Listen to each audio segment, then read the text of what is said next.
Hi.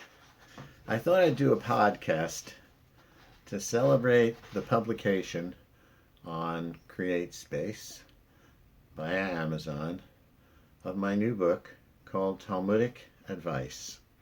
And actually, it has the columns that I have published in the Jewish Standard for the last 3.5 years, up to and including this week's column that was published on Friday. Today is Wednesday in the book. The first part of the column is called Dizzy Bat Mitzvah.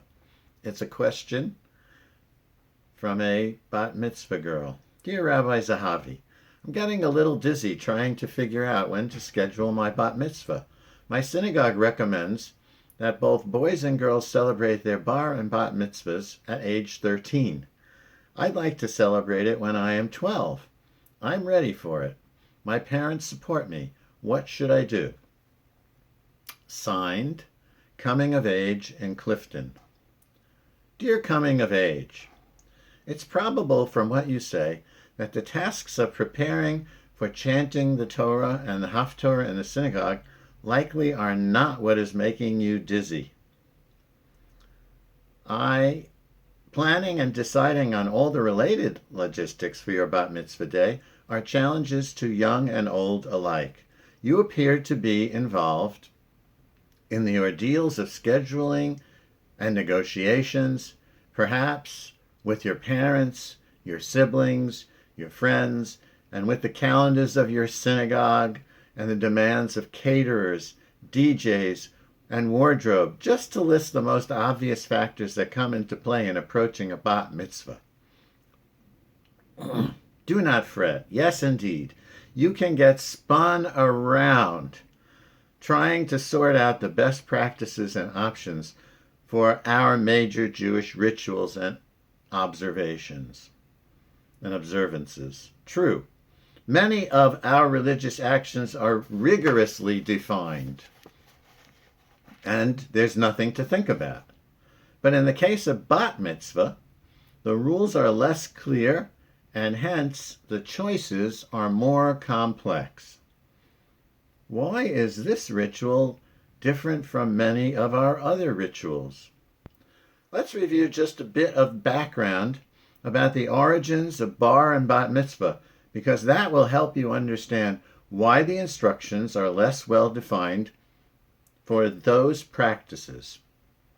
It's commonly accepted that the do's and don'ts of Judaism, the rituals and restrictions, are mandatory for adults and optional for children. By a long-standing convention, the rabbis of the Talmud decided that automatic age of majority is 13 for boys and 12 for girls.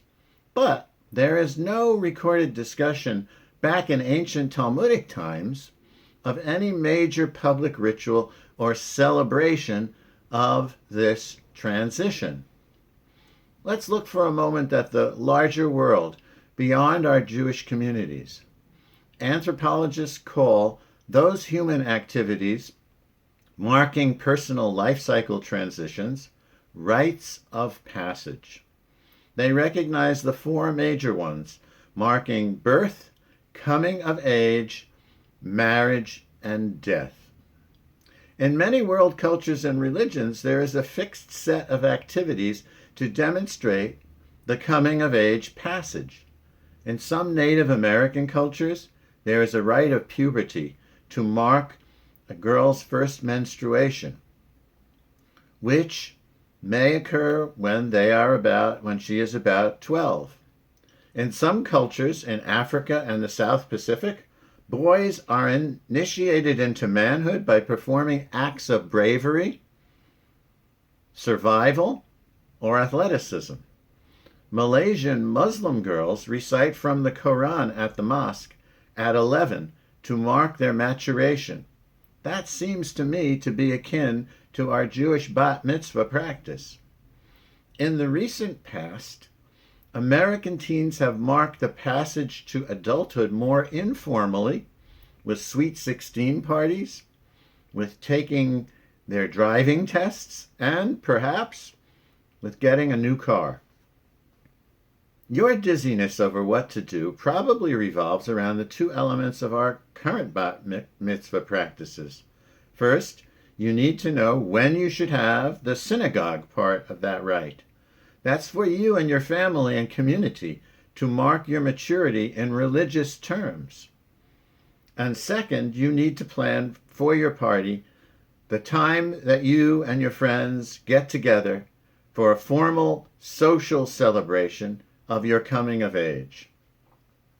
As I suggested, it would be easier if the rules were hard and fast, as they are for many of our ritual observances in Judaism.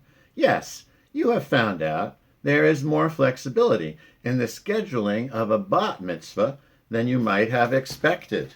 What to do? The laws are not so rigid for these mitzvahs, partly because the bar mitzvah concept was developed in the Middle Ages.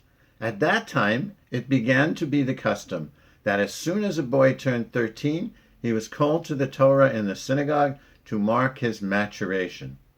And the bat mitzvah for girls is a later development.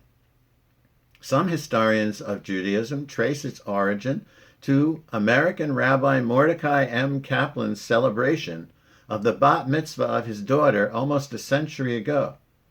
On March 18, 1922, Judith Kaplan was called to the Torah at the Society for the Advancement of Judaism in Manhattan. In Reform Judaism, Europe and in America decades earlier, girls and boys were confirmed in the temple. Bar and bat mitzvah milestones were not celebrated. If you and your family are members of a conservative synagogue where egalitarianism is an important concern, then the aim sometimes is that boys and girls have equal rights and equal rights, and celebrate the coming of age at 13. But some conservative families, as well as Orthodox families who celebrate bat mitzvah, do so at age 12. This past year, I attended my granddaughter's bat mitzvah celebration party in Israel, which took place a few weeks before she turned 12, to allow her friends to attend and to celebrate with her before the summer school break. So dizziness at some point becomes a likely possibility when you are trying to please everyone involved, family, friends, and community. My advice is, don't agonize too long over this. Decide what you want. Listen to what your parents want. Find out what your synagogue wants and offers. Availability there for events may be tightly contested and restricted. If you cannot get your first choice of a date for your bat mitzvah, be prepared with alternatives. Remember that this should be a joyous occasion, and do not let the constraints of others diminish that happiness. Indeed, you show your bravery and maturity as a young adult when you manage to navigate through the ordeals and the choppy seas of your bat mitzvah selections and decisions. Mazel tov to you in advance on this important milestone.